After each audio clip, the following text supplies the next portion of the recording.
Hello and welcome into another edition of Inside the Dugout. I'm Chip Fontanazza with head coach Terry Rooney inside your office today. And if you look around here, obviously a ton of stuff baseball. You see a lot of College World Series posters. And one day, you hope the program can make the College World Series. And this collage here is a bit of a motivator to help your players and the team get to Omaha one day.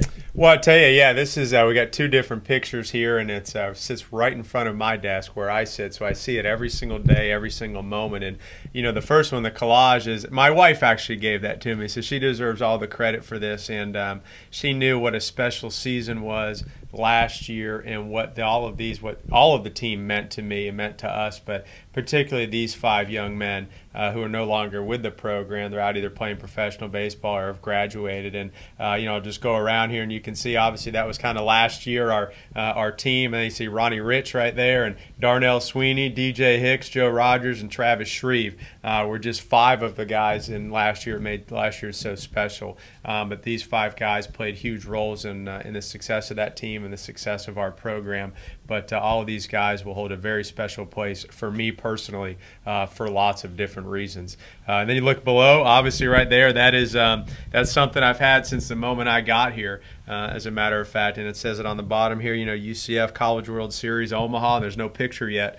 And obviously every single day we're trying to put ourselves in position to get that picture. As we've talked about so many times, ORTO is on the road to Omaha. It's not just a place. Obviously, it's the greatest place in the world for any college baseball player or coach. But more importantly, it's a mindset, and it's a mindset that we're going to do everything we can every single day to become the best. And then obviously for our baseball team, put ourselves in position to get there. I'm not a believer and a coach of hiding anything from our kids. I do believe in motivation. Every single day I try to give them something to get better. I think that helps us every day as a team, but it also helps us long run, and it helps them long run when they understand it. They may not grasp it when they're 19, but I hope when they're 25 they understand why you have to do extra, why you have to do more. And at the end of the day, there needs to be some bigger goal that pushes you through every day. And the bigger goal of this program is to get to Omaha. I feel very confident that we're going to get there. I know we're going to get there. The kids know we're going to get there too.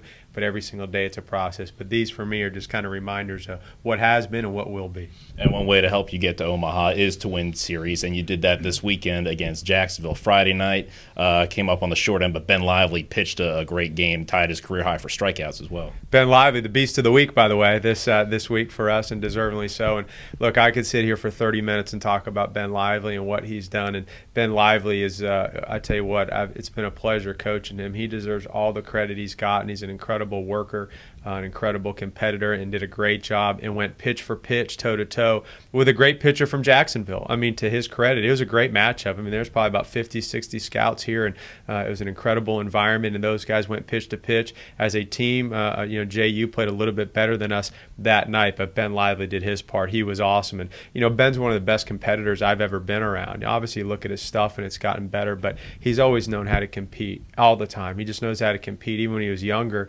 sometimes his command, he would create his own jams, but he would always know how to get out of those jams. That's just knowing how to compete, and that's what Ben Lively is. He's got that kind of X factor, as you call it, the it factor as far as being able to compete. So unfortunately, we lost a game on Friday night, but Ben pitched great. Most importantly, we won the series. Every weekend, you're just trying to win the series. I don't care if it's conference or non-conference. Try to win the series, and I was very proud of the guys bouncing back. If you talk about the next two games of the series, Danny Davis pitched on Saturday, got the victory, and there were also a couple of firsts as well. Bo Decker, his first base hit, first RBIs, and also Zach Favre, his first victory. Well, I'll tell you, there's, as you just said, first of all, two freshmen, two guys I think have very bright futures here. Bo Decker got the biggest hit probably in the last month, to be honest. It's no secret. We've been struggling offensively, and we just haven't gotten the big hit. In a lot of our games. There's numerous games where we've had guys in scoring position and we hadn't risen up and gotten the big hit. Most of these games, a lot of games are won by 2-out RBIs or making the big pitch with 2 outs. Here's Bo Decker comes up in a time we've struggled. we got shut out 2 games in a row. It's unbelievable, but we did. And so we put the freshman in the lineup for the first time, and all he does is get a 0-2 2-out RBI hit, which really, honestly, is one of the biggest hits of the season. I told the kids after Friday night, so listen, we got beat. Ben pitched great, but we're at a crossroads. Every season in college baseball, you play 56 games. and I tell these guys this in January, there will be 2 to 3 crossroads throughout the season. I really believe that. I don't care how good you are. There's always a couple of them. We were at one Friday night. I never tell them there's a must-win, but we need to play better. And I challenged those guys. I said, Friday night and Saturday, when you show up here on Saturday, we're at a crossroads. And we're at 7-7. Nobody's satisfied with that, but we got to play better, and you got to be determined to do it. And they've responded. But obviously on that day, Bo Decker, 2 out RBI, and Zach Farb is having a great freshman year. And coming up this week, you guys have a couple of midweek games against Florida A&M, and obviously another way to help you get to Omaha, win the midweek games. And what kind of message have you been sending to the team to help them get those victories in the middle of the week? Well, I think the thing we need to do is we need to try to get on a roll, playing one game at a time. I mean, it is what it is. I mean, we're 9-7, and for lots of reasons, variety of reasons, I just want to make sure we continue to play well.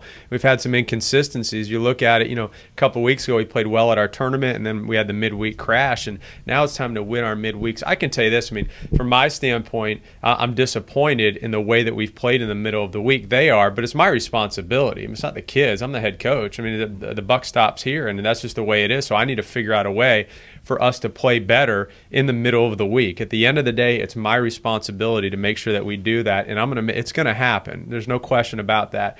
The reason I'm a little bit disappointed is that this is what in the last 3 to 4 years we have done. Last year we had the best road record during the regular season of any team in the country, winning percentage-wise. And that's pretty amazing. Over 250, 300 teams in the country, we had the best winning percentage. So for us to be 0-3 on the road was very disappointing. And we need to figure out a way to get back to doing that. Obviously on Sunday we won at JU. It's a Sunday, but it's still a non-conference road win. So we need to get back on track. Look, we're home now for 6 games in a row. We play Tuesday, Wednesday, and then something somewhat unique that we play Columbia on Friday, Saturday, Sunday, and Monday. They've got an outstanding team. They just beat the University of Arizona, so we have a challenge ahead of us. But you're right. We've got to take care of business in the middle of the week. That's the middle of the week. That's part of how you get to where you want to get to at the end. And I think from our end, it's not that we've been focused and the guys are doing the right things. You just need somebody to rise up, just like Chris Talladay had been struggling a little bit earlier on Sunday against JU, but he rose up and got the big hit when we needed it. And that's what we need more of. We need some individual performances to rise up and continue that. In each week, it can be somebody new, but that'll help us win the middle of the week. And fans, as Coach said, all these games will be home the next 6. You can get your tickets at UCFathletics.com. Also, follow the Knights all season long and get more information at UCFathletics.com. For this edition of Inside the Dugout, I'm Chip Fontanazza for head coach Terry Rooney. We'll talk to you next week. Hey, Knights fan, come out and support us against the Florida A&M Rattlers.